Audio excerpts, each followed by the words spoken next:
Staya Bhutale, Srimate Bhaktivedanta Swami Tinamane, Namaste Saraswati Deve, Gauravani Pracharine, Nirvasesha Sunyavadi Prachata De Satarine, Srila Prabhupada Ki Jai.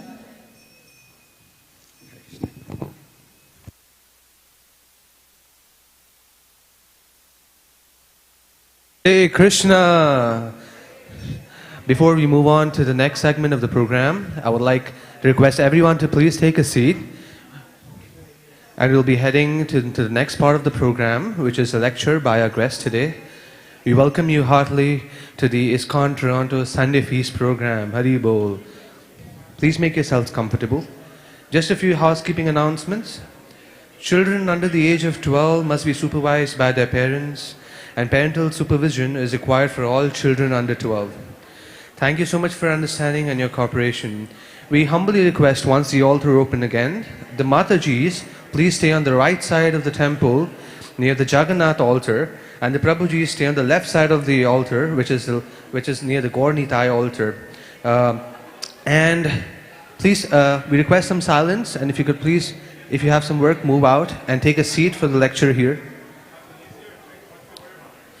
How many people here have been to the matchless gift shop that we have here in the temple? Hands up, please.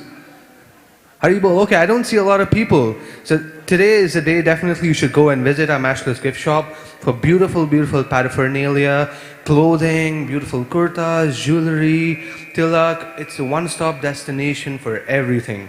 So this holiday season, if you need a shop, this is a one-stop place at the temple. And how many of you here have dined at our restaurant here, Govindas? Hands up. Perfect. I see a lot of prasadam enthusiasts here. So we also have a restaurant here, Govindas, which has special holiday deals and beautiful sumptuous cookies that are waiting for you to be taken. So also you can check out today's specials at Govindas, and we can move on to our next part of the program, which is the lecture. Our guest today is a very interesting personality and inspiration not only for me, but all the people here at the Hare Krishna Temple in Toronto. We have His Grace Rupanuga Prabhu.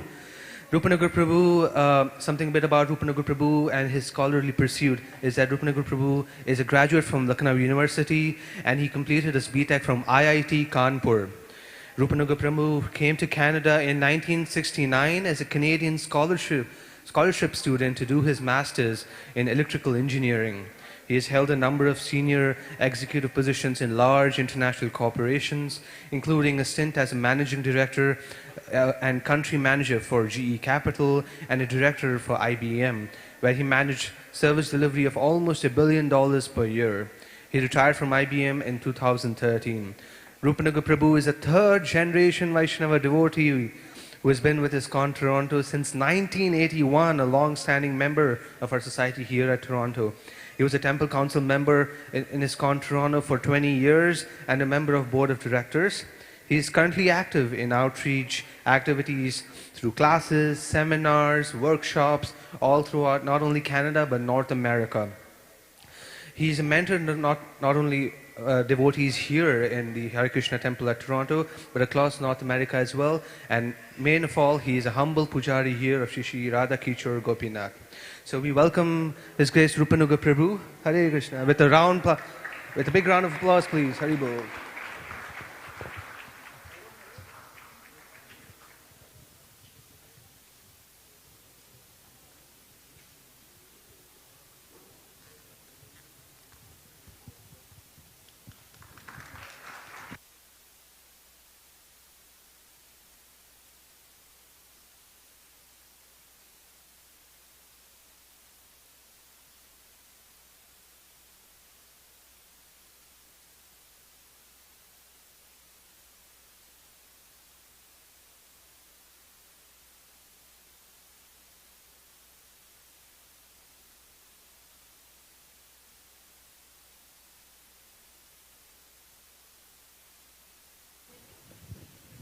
Thank you, Prabhu.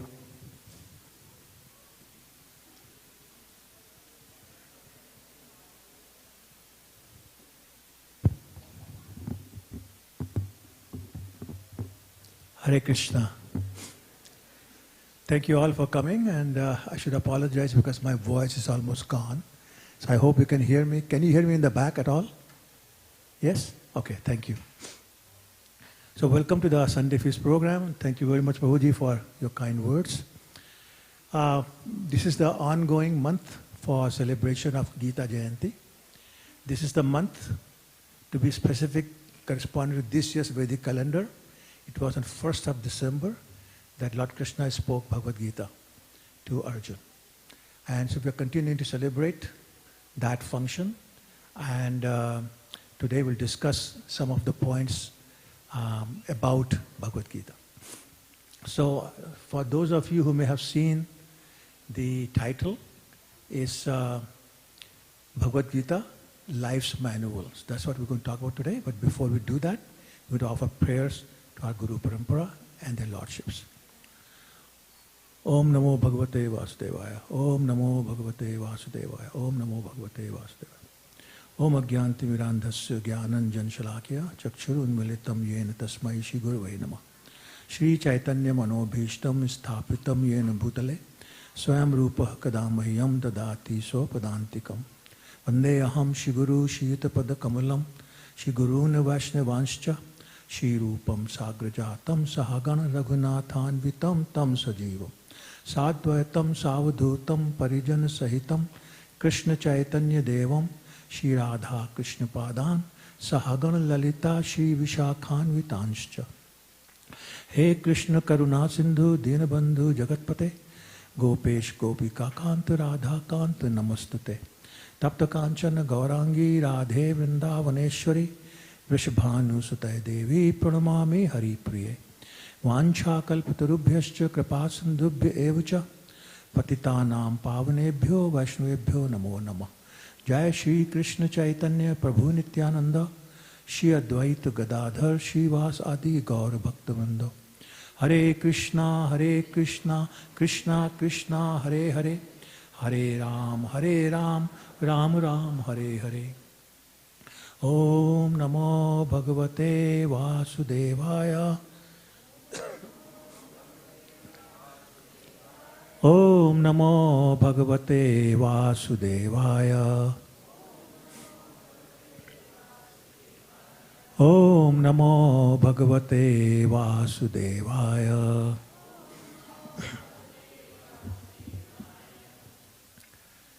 So before I start, I'm going to ask a very simple question from all of you.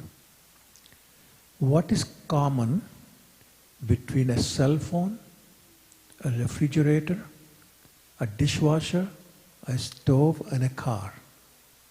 Think of the context of the topic today. They all come with a user manual, right? Everybody has seen a user's manual. What does a user's manual have? It has how to use the equipment, the do's and the don'ts, how to fix small problems, and for problems you cannot fix, a contact information. Contact this number or email address or whatever to fix it. Well, Bhagavad Gita is same way. It is life's manual. Life, we all are going through this, has its ups and downs. Sometimes it goes in a direction that we don't like or don't want. Sometimes problems we are able to fix either by ourselves or with the help of other people, friends, mentors, seniors, parents, etc. But sometimes we get problems that we cannot fix because either they are too big, or they're too complex, or they are from factors totally outside of our control. So for example, these days, some of the major problems we talk about or we hear about is economy. Now, how many of us can control economy? Right? 5 years ago, we had COVID. How many of us could have controlled that? Sometimes we lose our job. Sometimes a loved one is lost. They're totally out of control. So when those kind of things happen, what do? Well, as in the user manual for these equipments that I listed, we contact the person or personality or the place that's been told to us. One of those books, one of those places is Bhagavad Gita. Bhagavad Gita talks about how to address situations, how to have the right perspective on things, what to do when we are in trouble that we cannot mitigate by ourselves,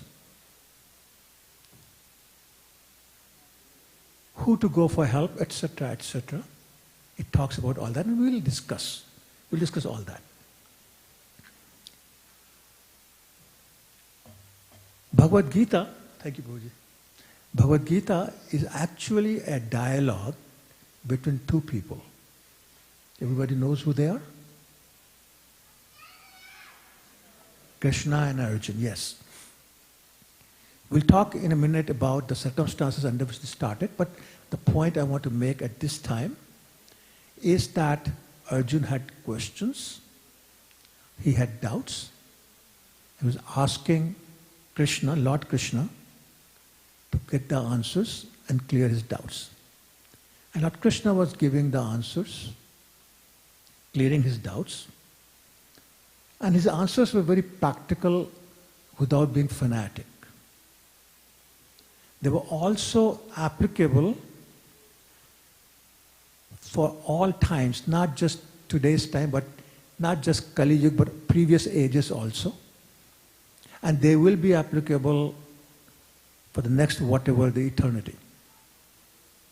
They were not applicable just to Arjuna or just to somebody from India, but people from all countries, from all races, all ages, all strata, all whatever category you want to have. That's the universal appeal of the answers that Krishna gave in Bhagavad Gita to Arjuna. So therefore, whatever problem we have, whatever situation we find ourselves into, whatever circumstances we are going through, you can find the answer in Bhagavad Gita. As a matter of fact, Srila Prabhupada, when he wrote the commentary on Bhagavad Gita, in a book famously known as Bhagavad Gita as It Is, he said in the introduction to that book that people want one book, people want one God, people want one mantra, and people want one process for all their answers. And he says, Bhagavad Gita is that book. Lord Krishna is that God.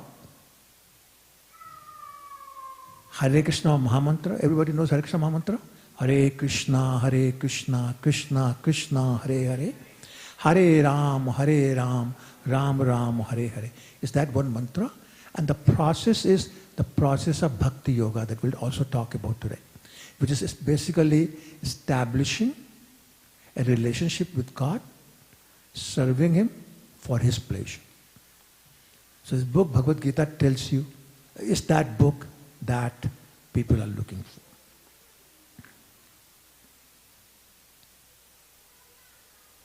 I talk to a lot of people, especially young people these days, and they're going through some very rough times. Let me know if that resonates with some of you. There are job problems, housing issues, financial issues, harassment issues. I was talking to one Mataji, very young Mataji, and she was saying that she basically quit the hospitality industry because there's so much harassment there. The boss, the employer, they are always harassing them. So the point is that we all, most of us are going through some very rough times. And many times we feel really helpless. So what do we do? You know, let's take the situation of this Mataji. She has come at a very young age. having left home in India, doesn't know anybody here, is trying to establish herself and is going through all that. Nobody to help. You start to feel really helpless sometimes. What to do, where to go. And I'm reading in the papers and watching on the news, so many international students have gone back. I personally know many who have gone back because they couldn't take it here anymore. There's no hope for them. So not only have they become helpless, but also become hopeless. And I was talking to somebody who left Canada to go to India, and she was telling me that she doesn't like it in India either. So now what do you do? A real hopeless situation. So when we're finding ourselves in a helpless and hopeless situation, Gita brings a lot of solace by giving the answers to the questions we are looking for. The answers to. So again, we talk about some of them. I cannot talk about all of them because it's not enough time, but we'll address some of those issues. Gita will teach you how to not become hopeless even in a helpless situation. And I'm thinking about one example of Vasudeva. Who knows who Vasudeva is? Anybody? Just shout it out. Who's Vasudeva? Father of Lord Krishna. Yes. So he was a king. He got married. On the day of marriage, his wife was threatened to be killed by his brother-in-law, and then he was put in prison. In the prison, 6 of his children were killed by his brother-in-law. What a helpless situation. But he never lost hope because he had hope that the Lord will come and rescue him. And Gita gives you that hope. So while we may be helpless, it stops us from being hopeless. And again, we'll talk about that a little bit more. Gita always also teaches us how to live life.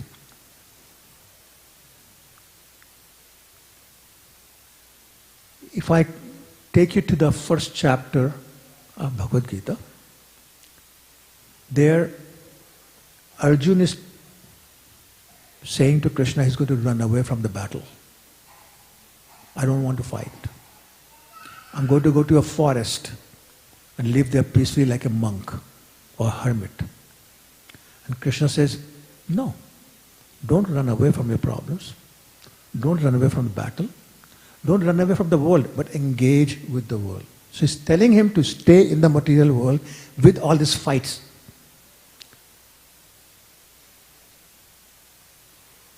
And he's saying, don't go to the forest because that's not where you will be happy. So he's saying, you will not be happy by running away, and you will not be happy in a place where you don't really belong. We can think of it as a material world and the spiritual world. And therefore Krishna is basically saying, you have to be successful in the material world as well as in the spiritual realm. In other words, you have to be successful in your relationship, in your bhakti to the Lord, as well as in your material jobs of life or whatever. So both have to go together, side by side. One is not opposing another. In other words, somebody tells you, oh, don't do material job because it's Maya. You tell them, nonsense. I have to do that because I have to survive. But somebody tells you, only stay there. You say, nonsense, because I have a spirit soul. And I have to have that established connection with the Lord, and I have to serve Him. So I have to do both. So Gita tells you that. Living life both in the material world as a spirit soul while serving the Lord. First point. A lot of people will tell you, focus on earning a living. But Gita will tell you, no, focus on life. Earn a living, but focus on life. You know, what is the purpose of life? Why are we here? What's our destination? How to live this life? All those kind of things. The world will also tell you things will happen to you. And you have to just watch it helplessly because you're karma. And Krishna says, no. Things happen for you. And every breakdown that you go through is an opportunity for a breakthrough. Think about this. Every time there's an opportunity for a breakdown, look at it as an opportunity for a breakthrough. And most very successful people that you can think of went through some very rough times, and then bingo, eureka, they had something that they came up with. So let's look at it. Again, see, Krishna is trying to change the perspective of life, how to live life in a way that's slightly different from what may be used. Don't think you are just victims if you are helpless. Every time that happens, as I say, there's an opportunity to succeed in a different way. This world will tell you to do things better. Krishna is telling in Gita, no, do better things. Don't just focus on doing things better. Focus on doing better things. So the point is that Bhagavad Gita is a very practical book that talking about the material side of the life as well as the spiritual side of life, and saying they can go, not they can, they have to go together for actual happiness in life. So Gita does that. So what I'm going to do is I'm going to digress a little bit. And for those of you who may not be familiar with the background of what is Gita about, how did it come about, it will take about 4 minutes, 5 minutes maximum to tell you the background. So, long time ago, somewhere between maybe 6,000 years ago, in the age of Dwapar, there was a very famous and powerful king. His name was Kuru. Kuru, K-U-R-U. As a result, his dynasty was known as the Kauravas. He had a grandson by the name of Shantanu, who married Ganga Devi, which is River Ganges, the personality of River Ganges. She gave him a son by the name of Devvrata, who later became famous as Bhishma. He had a second wife after the first wife left him, from whom he had 2 children, Chitrangad and Vichitravirya. Chitrangad died in a battle, and Vichitravirya had 3 children. Dhritarashtra, the eldest one, was blind by birth or at birth. Second was Pandu, who was very sick, had some jaundice like a disease. His body was all yellow, very sickly. Third was Vidura, who was actually the son of a maidservant. They grew up, and it was time when they were the right age, it was time to decide who's going to be the king. The rule is the eldest one becomes the king. It's a long established rule. But the eldest one, Dhritarashtra, was blind. So he cannot have a blind king, so he was disqualified. Vidura was the son of a maidservant, so he was disqualified. So therefore Pandu, even though not the healthiest of a person, was chosen to become the king. And he did.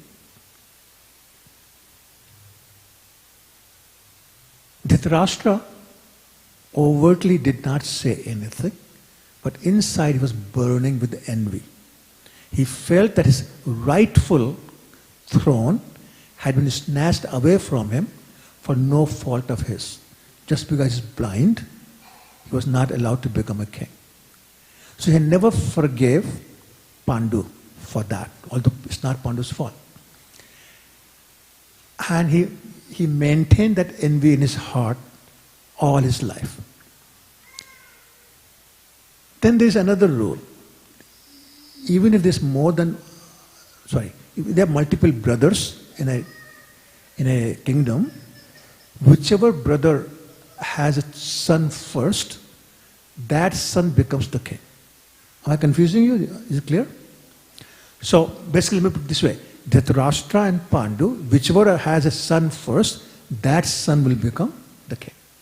So Dhritarashtra got married to a woman by the name of Gandhari. Pandu got married to a woman called Kunti, which is an aunt of Lord Krishna. And Gandhari and Dhritarashtra were praying, let us have the son first. But Krishna had a different plan. So Kunti gave birth to a son first, whose name was Yudhishthira. So now even that hope that Dhritarashtra carried in his heart, that if not me, at least my son will become a king, also went away. So you can imagine the fury he felt inside, the envy he felt inside, and how angry he was at the circumstances. Anyway, he transferred, oh sorry, one more point. So when Gandhari heard that Kunti had already given birth to a child, she was still pregnant, she got very angry. She took a stone and hit her womb very hard, which divided the embryo into 100 parts, which basically would mean they're going to die. But a personality by the name of Vyasadeva came. He collected the 100 parts of the embryo, put them in a pot with his mantras and all that. He produced 100 children who were collectively known as the Kauravas. I'm not confusing, right? Is it still clear? Or I'll repeat it. No, it's okay? All right. So now, the 5 Pandavas, the sons of Kunti, and 100 Kauravas, the sons of Dhritarashtra, are growing together. They're almost same age. But that envy in the heart of Dhritarashtra is also in the heart of all these brothers. The worst among them all was the eldest brother by the name of Duryodhan. He even tried to poison one of the brothers, Bhima, at the age of 5. And then when they all grew up, Duryodhan invited Yudhishthira to a gambling match where they cheated. They cheated him out of the kingdom, of his wife, and their independence. They made them slaves. They exiled them for 13 years. They tolerated all that. They went away for 13 years, came back 13 years later, and said, please give us our kingdom back. And Duryodhan said, no. So they went to Lord Krishna, please help. Lord Krishna went as an ambassador, told Duryodhan to please give the rightful share of the Pandavas, which is 100%. He said, but take 50%, give them 50%. Duryodhan said, no. Okay, fine, just give them 5 villages. And Duryodhan said, forget 5 villages, I will not even give land big enough for a pinpoint. And he tried to arrest Krishna. At which time Krishna left, told the Pandavas, now there will be war. And that's the war we know as Mahabharata. The great battle of India. In that battle, people took sides depending upon their relationships, their friendships, and whatever other loyalties they had, whatever others they had, and the two sides. To a total of 640 million people got together in that battle. So on the day of battle, Arjun, whose chariot driver was Lord Krishna, got there and he told Krishna, please take the chariot in the middle of the battlefield. So one army is this side, one army is this side, take my chariot in the middle. I want to see who's here to fight with me. So Krishna did. Arjun saw. He saw Duryodhan, which was fine. He's an enemy anyway. But then he saw Bhishma. Bhishma is the grandfather who literally raised Arjun from the birth. The affection that Bhishma gave Arjun is not describable. And Arjun is saying, wait a minute, this is my grandfather, I have to fight him. Then he saw Dronacharya, who is his guru, taught him everything Arjun knows. And Arjun is saying, that's my teacher, I have to fight him, I have to kill him. Then he saw his uncles, his cousins and all that. He said, I have to kill all them for this kingdom? He said to Krishna, I don't want a kingdom for which I have to kill all my relatives, all my friends. Therefore, I don't want this. Krishna, I will not fight. He put his bow down, put his head down. He said, I'm not fighting. Now this is a crisis. The armies are ready. Any minute the conches are going to be blown. The swords are going to be taken out. The horses are ready, chariots are ready, elephants are ready. What do you mean you will not fight? Krishna felt he had maybe few minutes maximum an hour to convince Arjun. So Krishna's mind is running very fast. I want to pause for a second because at this time Arjun did not know what to do. Arjun did not know what his duty is. Arjun did not know what the first step he should take to proceed. And Krishna is going to help him. And I repeated this sentence because I said this before also, because we are all at least sometimes in that situation as Arjun. Maybe not as serious, but a situation where we don't know what to do. We don't know where to go. We don't know how to even get started. What's the first step we should take? Forget about the last step. What action I should take? What should be our action plan? We don't know. We need help. Arjun needed help. Krishna was providing it in Bhagavad Gita. So Krishna starts with a very interesting point. He talks about two things: identity and designation. Now, to a lot of us, it may sound like it's the same thing. What's the difference? Well, let me explain. Sometimes I ask somebody, who are you? They'll say, I'm a doctor. Somebody is an engineer, a lawyer. Or somebody will say, well, you know this person, I'm his father. You know, or I'm his wife or her husband or whatever, uncle, auntie, whatever. There's so many different designations we can have. And for each designation, we have particular duty. So for example, I may be a boss at my office, and how I act towards my employees, or my duty towards my employees, is different from how I act in front of my father as a son. Same person, different designation, different duty, different behavior. You can take any example. You're a lawyer, you're a doctor, you do different things, right? I remember many years ago in the 70s, there used to be a president of the United States by the name of Jimmy Carter. So you can imagine, it's a very powerful position, president of the United States.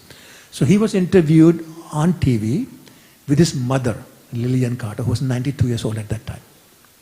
And they were being interviewed, they were answering back and forth. At one point, Jimmy Carter said something, and right away, his mother cut him off. She said, no, you're wrong, Jimmy. That's not how it was. In front of 100 million people, she's telling the president of the United States, you're wrong. And he's saying, yes, mother, you're right. That's the duty and the role of the designation called son versus the designation called President of the United States. So Krishna is saying that designations are external. Because I could be the boss, the employee, the son, the husband, the father, all at the same time, but each time have different roles. So the role or the duty depends upon the designation, and therefore it varies. Are you with me? So when there is confusion or conflict of designation, there is also conflict in duties. So when Arjuna is seeing Duryodhana, is seeing an enemy, and he's fine with that. He's fine trying to kill him. But he sees Bhishma, his immediate designation is, I'm a grandson, he's my grandfather. So his duty is to love him, to respect him, honor him. But now, because standing on the other side, is the designation is enemy. The duty then is to fight and kill. That's very confusing. So Krishna explains to Arjuna, because you're not recognizing your actual identity and confusing it with a designation, you're confused as to what your duty is. Therefore, know what is your identity. And what do you think Krishna told him, what is your identity? Anybody? Your spirit soul. The first thing Krishna speaks in Bhagavad Gita is that your spirit soul, not this body. All the designations I talked about, they belong to the body. But there's only one identity of the soul, which is who we are. That is, we are the children of Krishna. Krishna says in Bhagavad Gita chapter 15 text 7, Mame vansho jivaloke jivita sanatana. You are all my children. That is our identity. So as children of Krishna, what is our duty? To serve Krishna in order to please Krishna. That is the unshakable identity, because we never stop being a spirit soul, no matter what kind of body we are in, even non-human bodies. And therefore our duty is unshakable. We are always there to serve Krishna, to please Krishna. Therefore, as long as we are clear about our identity, we are clear about our duty. And as long as we are clear about those designations as external, they will change. Therefore, we should not have any problem knowing what the corresponding duty is. So Krishna is telling Arjuna, right now, he is not just your grandfather, he is also your enemy, because he is standing on the other side. Therefore, your duty is to fight and kill. Same thing with Dronacharya, etc., etc. So the point is, duty changes according to designation. Any clash of designation will result in clash of duty, unless we understand two things. One is the clash is normal, and that our real identity is something different. And the duty according to that does not change. And then Krishna Bhagavad Gita goes on to explain the concept of Ishwar, which is the Lord, the God. He is himself the God, and he says, who I am. He explains in different chapters his different majestic opulences. And he says, but what you have to understand, you, the soul, or the jiva, has a relationship with me, which is, you're my servant, I'm your master. And that's the only relationship you have. That's the only duty you have, is to serve me. Then he says, but there are other factors you should remember. No, time is one. It's something he talks about. It talks about time being eternal and being divided into different parts, and that time is very powerful. A person who could be very powerful today, next day, because time has changed, may become very weak. So time determines our strengths, our skills, our successes and failures. Time, which is Krishna again. Then he talks about material nature. He talks about, excuse me. So he talks about Jiva, he talks about Ishwar, he talks about Prakriti, which is material nature. He talks about time. And he talks about karma, which is our activities from the past which determine our destiny in this birth. Our activities today determine our destination in the next birth, and so on and so forth. Anyway, so I'm going to start running out of time. So I'm going to talk a little bit about when we should start reading Bhagavad Gita. When all our problems are solved? No? Should we wait? Or should we do it now? Anybody? Right now. Okay, right now. Start. Take an example of some kid is standing on a beach and is saying, when the water kind of goes away, then I'll go. The water will never go away. In other words, your problems will never go away. One problem may go away, but the other will come. This material world is designed to be miserable. So the problems will be there. So don't wait. Start reading, because the answers on how to handle those problems, what perspective to have in those problems, would start happening. And somebody said, well, we talked about COVID, we talked about economy, we talked about other problems. Is reading Gita going to solve the problem of COVID? Is going to solve the problem of the economy? Will solve the problem of Ukraine-Russia war or all the other wars that are going on? Well, the answer clearly is no. Well, then what am I talking about? What I'm talking about is that reading Bhagavad Gita, understanding the messages, will change our consciousness. It will raise to a higher level. And at that higher level of consciousness, our perspective towards problems will change. Problems will not change. Problems will not go away. But our perspective perspective towards problems will go away. Whether it is that, well, this is how Krishna wants it, or whether I'm going to pray to Krishna to give me some ideas on how to solve it, or I'll pray to Krishna to help me, or whatever. The point is the perspective will change. Or it could be somebody's bothering us. Well, he's an instrument of my karma. I don't want to go into details, but my point is you start look at problems in a different way. You start looking at problems, at your enemies in a different way. You start looking at things in different ways, circumstances in different way, with that raised consciousness. And Bhagavad Gita is what is going to change that perspective for us. So for example, if it is raining, can we stop the rain? No. But can we get an umbrella, put it on? We can stop getting getting wet, correct? Or if you're walking on a dirt road, there's lots of stones and pebbles, you're bare feet, it's going to hurt to walk. So do you not go there? Well, you do. Put shoes on. And then you walk, then you're protected. And that's the point. Bhagavad Gita will tell you how to protect yourself. Bhagavad Gita will tell you how to navigate under these circumstances which may not be the most favorable circumstances. And how to be protected, feel protected by Krishna. Krishna says, Bhaktaram Yagitapasam Sarvalok Maheshwaram Surhedam Sarvabhutaram. He says, I am the supreme controller. I'm also the well-wishing friend of all of you.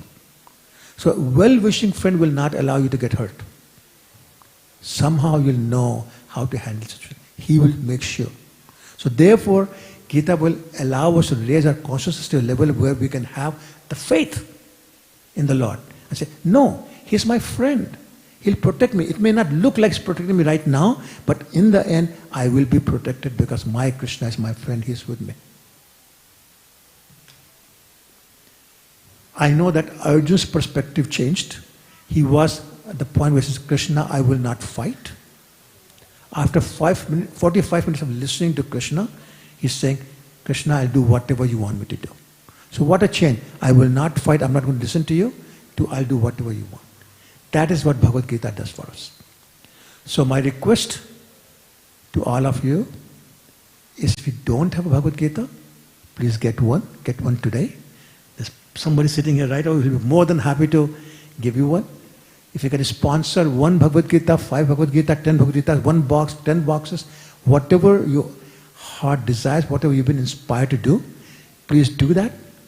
Not just for yourself, but for other people. Millions of lives have been changed. And before I stop, I'm going to take 2 more minutes to tell you a personal story to explain the point of change of consciousness. About 12 years ago, my doorbell my house doorbell rang. I opened it. There was a woman standing there. I didn't know this woman. She said, hi, my name is so-and-so, and I'm your neighbor. I said, okay. She said, actually, I'm moving out today. I said, okay. She said, the reason I'm here is that 5 years from then, 5 years ago, your wife gave me Bhagavad Gita. I took it and left it home. Never bothered opening it. Then I went through some rough times and I got divorced. I was fighting with everybody. Nobody liked me. Nobody wanted to talk to me. Nobody wanted to have anything to do with me. I was so depressed one day. I said, I saw this book again, Bhagavad Gita. I started reading it. That changed my life. Now, people cannot believe the change in my personality. So when my relatives heard that I was leaving the neighborhood, they called me. They said, before you leave your neighborhood, go to that woman who gave Bhagavad Gita, get 2 copies for us because we want to change the way you have changed. That happened only from reading Bhagavad Gita. So this is a very powerful book. Actually, it's known as time bomb because it may not explode to change your consciousness on the day you get it. It might change it in 1 month, 10 months, 12 months, 2 years, 3 years. There are many stories where 5 years later somebody read that book. Or the person who got it did not, somebody else somehow got the same book, read, and they changed their life. So please take this opportunity to change our lives. Get a Bhagavad Gita or more Bhagavad Gitas for yourself and your friends, or sponsor so that some other unfortunate people who cannot afford to get one, they can get. Thank you so much. Hare Krishna.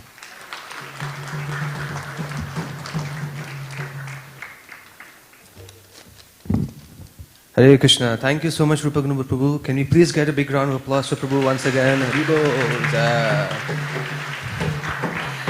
Thank you so much, Prabhu, for highlighting the essence of Gita and the practicality of Gita in our day-to-day lives as life's manual. Prabhu, would you like to say something? Hare Krishna. So, the devotee who was just speaking now, his name is Rupanuga Prabhu. Everybody knows him or not. Okay. If you don't know him, he is responsible for changing hundreds of lives in this temple community alone. And I am among those people who has benefited from his guidance for more than 20 years since I came to this temple. For 5 years in his basement, his wife, Mother Krishna Bhakti, and Rupanuga Prabhu conducted Bhagavad Gita classes in their basement every Friday night. It took us 5 years to study the Bhagavad Gita carefully, from 2008 to 2013. But right in the middle of it, my life was already completely transformed. So he's asking you to get a Gita if you don't have one. He's asking you to get Gitas to give to your friends and family members. He's asking you to please sponsor these Gitas so that others that you don't even know will benefit. Please take it seriously, because he does what he says and he says what he does. So, and it's proven true in hundreds and thousands of lives in this very community. Thank you very much. Hare Krishna. Thank you so much, Mahabhagavata Prabhu. To talk more about the Gita Jayanti marathon that we have here at the temple and what we are doing to get Gita to every person here in Toronto, we have Mother Shambhoni. Hare Krishna. So after having heard from Rupanuga Prabhu, who's himself living Bhagavad Gita in action, and after having heard from Mahabhagavat Prabhu, who's also living Bhagavad Gita in action, I don't think there's a lot for me to say. But I'm just here for the last few Sundays. We have 2 more Sundays in the year, 10 more days to go. And it's the time of the year when in this temple and all over the world, people who value the Gita are not only reading it, but sharing it. All over the world, we have a goal of distributing at least 4.6 million Bhagavad Gitas. And Team Toronto, which is all of you, all of us together, we have a goal of distributing 28,500 Bhagavad Gitas. We only have 10 more days, and we are still about 400 boxes away from our goal. Each box has 24 Gitas. There's a lot of numbers here, but I just want to make it quick. If you don't have a Bhagavad Gita, like Rupanuga Prabhu said, please take a Gita. There's no better day, and maybe if you get lucky, Rupanuga Prabhu can sign the Bhagavad Gita for you to maybe carry the inspiration from his heart. I just volunteered him. I hope that's okay. Thank you. So please take a Gita, transform your life. The new year is about to start. Many people make many resolutions, but make a resolution for yourself that can transform you by transforming your consciousness. It may not change your circumstances, but it can change how you view them. So please don't miss this opportunity. We don't know what's going to happen tomorrow. And if you're one of the fortunate souls who already have the Gita, take it to gift somebody else. And if everybody in your life has a Bhagavad Gita, make a gift to somebody you don't know. Because there's many people beyond these walls of the temple who may never even come to the temple otherwise, but there are all many of them who are suffering.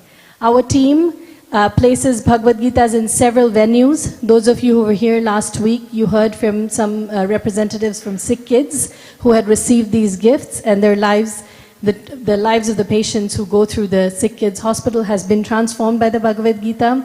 Over the last 16 years, Team Toronto has placed more than 187,000 books in over 4,000 venues, which has only been possible through contributions of sponsorship from all of you. So there is no minimum, there is no maximum. Some people, like from those we heard today, have given their lives. We can give a little bit, whatever we can from our heart. That's all that matters. One case of Bhagavad Gitas is $180. Your donations are tax deductible. 10 more days for this year, and you can make a difference. Please don't miss this chance. Hare Krishna. Haribol. Before we move on to Prashadam, just a few announcements. For many decades, one of the most senior members of our congregation, Mother Jyoti Nagindas Teliawala, lovingly known as Mother Jyoti, who rendered service in our kitchen here, left her body on December 17th, and her funeral service took place on Friday, December 19th. I request everyone to please chant the Hare Krishna Mahamantra 3 times for the soul's onward journey and to be smooth and peaceful. Everyone together, please. Hare Krishna, Krishna Krishna, Hare Hare, Hare Ram, Ram Ram, Hare Hare. Hare Krishna, Krishna Krishna, Hare Hare, Hare Ram, Ram Hare Hare. Hare Krishna, Krishna Krishna, Hare Hare, Hare Ram, Ram Hare Hare. Moving on with the announcements, we warmly invite you to join for Srila Prabhupada's festival on January 1st, 2026, celebrating the New Year. The program will begin at 6 p.m. onwards and will be featuring a drama by His Holiness Bhaktimarga Goswami, along with a special presentation, kirtan, and beautiful drama. We are also delighted to share that a special holiday kirtan will be held here in the temple hall this coming Saturday, December 27th, from 5:30 p.m. onwards. The temple will be transformed into a wonderful winterland, and this is a wonderful time actually to engage in Harinam and immerse yourself with kirtan during this holiday season. An announcement for our drama ensemble is also that as a winter holiday special, we'd like to invite you to a drama called Krishna, Boatman and Dracula. That will take place on December 28th Sunday program, which is the next Sunday pre-feast. We'll be having a drama, and we are very excited there to see you as well. Another aspect is that we are also happy to share ISKCON Toronto's own Kirtan Sangha group, which is offering wonderful services for the community here, such as vibrant and heartfelt Hare Krishna Kirtans, Kathas, spiritual discourses, Samskaras, sacred ceremonies, weddings, housewarmings, pujas, yagyas, etc.